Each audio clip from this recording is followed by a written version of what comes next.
देश के एक ऐसे शख्स जिन्हें भारत सरकार ने उनके अद्भुत कार्य के लिए वर्ष 2022 में देश के श्रेष्ठ सम्मान पद्मश्री से नवाजा।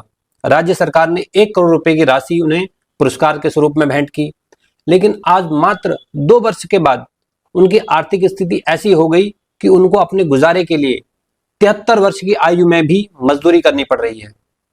हेलो हाय नमस्कार, मेरा नाम राजेंद्र पांडे है। आज की इस वीडियो में हम बात करेंगे, जानते हैं इनके बारे में कि इन पद्मश्री अवार्ड विनर के साथ इन 2 सालों में ऐसा क्या हुआ कि उनकी आर्थिक स्थिति इतनी ज्यादा खराब हो गई। उनकी फाइनेंशियल कंडीशन इतनी ज्यादा खराब कैसे हो गई। अगर आप इस वीडियो के अंत तक बने रहेंगे तो आप समझ पाएंगे और जान पाएंगे।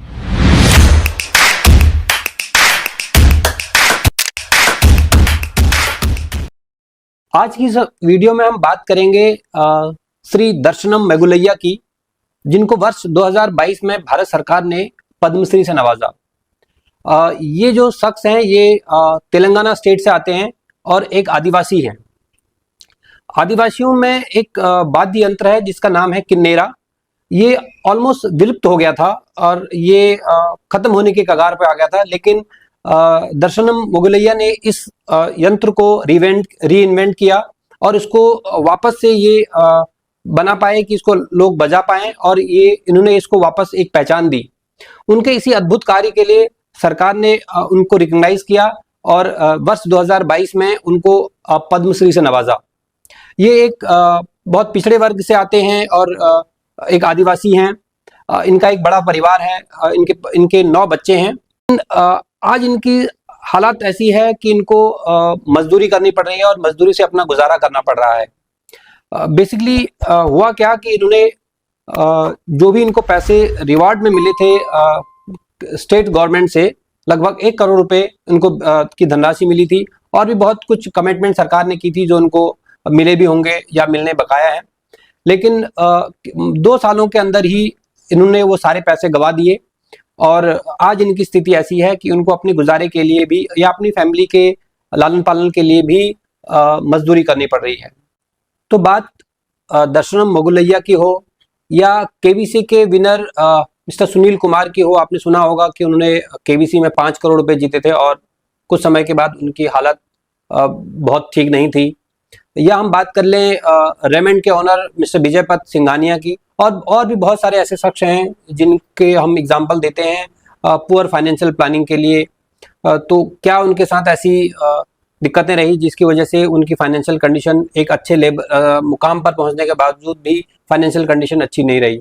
तो ये यहाँ पर हमें ज़रूरत पड़ती है फाइनेंशियल प्लानिंग की, क्योंकि फाइनेंशियल प्लानिंग वो एक ऐसा कॉन्सेप्ट है जो आपको बताता है कि आप बिल्कुल तरीके से जो भी आपने अपनी लाइफ के गोल सेट किए हैं उनको, जो आपकी इनकम है उसके जरिए उन गोल को कैसे अचीव कर सकते हैं। तो हम लोग इस सब्जेक्ट को, फाइनेंशियल प्लानिंग वाले सब्जेक्ट को दरकिनार कर देते हैं, क्योंकि शायद मुझे लगता है कि हम लोग किसी से भी अपनी फाइनेंस को डिस्कस नहीं करना चाहते और बताना नहीं चाहते कि उनकी क्या इनकम है और क्या एक्सपेंडिचर है। अगर आप किसी फाइनेंशियल प्लानर के साथ ये डिस्कस करेंगे तो आपको ये सारी क्लैरिटी हो जाएगी कि आपको आपकी जो भविष्य की योजनाएं हैं, जैसे आपने बच्चे की पढ़ाई के लिए कुछ पैसे की व्यवस्था करनी है, आपने कोई घर खरीदना है या आपने और कोई जो आपके खर्चे आने वाले हैं उनकी प्लानिंग कैसे कर सकते हैं, या आप रिटायरमेंट प्लानिंग कैसे कर सकते हैं। ये सारे जो काम हैं जीवन में हमें करने होते हैं, ये अगर हम प्रॉपर फाइनेंशियल प्लानिंग के तरीके से करते हैं तो हमें किसी भी तरीके से इस तरीके की जो हमें फाइनेंशियल स्ट्रगल से गुजरना पड़ता है वो नहीं गुजरना पड़ता है। तो इसलिए आप ज़रूर इसकी इम्पोर्टेंस को समझिए और आप कंसल्ट करिए किसी फाइनेंशियल प्लानर से, जो आपको बता पाए कि आप आज आपकी करंट पोजीशन क्या है और आप फ्यूचर में जिस ट्रैक पे चल रहे हैं और फाइनेंशियली उस ट्रैक के चलते आप भविष्य में किस अपने मुकाम पर पहुंचेंगे और आपके गोल वो कैसे अचीव होंगे। तो इसलिए ज़रूरी है अपनी फाइनेंशियल प्लानिंग को प्रॉपर करने के लिए आप इसके लिए अपने फाइनेंशियल कंसल्ट से डिस्कस कर सकते हैं। बेसिकली हमें लगता है कि फाइनेंशियल प्लानिंग एक बहुत कॉम्प्लिकेटेड सब्जेक्ट है जिसके चक्कर में हमें नहीं पढ़ना चाहिए।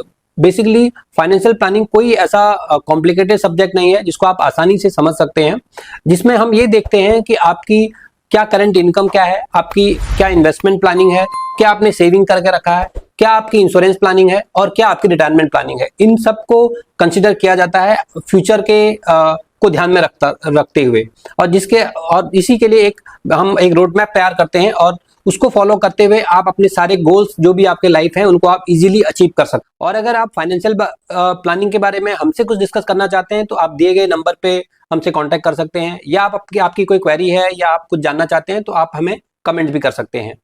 तो ये थी स्टोरी आज मिस्टर दर्शनम मोगलैया की। अगर ये कहानी आपको पसंद आई है तो आप प्लीज कमेंट करिएगा, लाइक और शेयर करना ना भूलिएगा।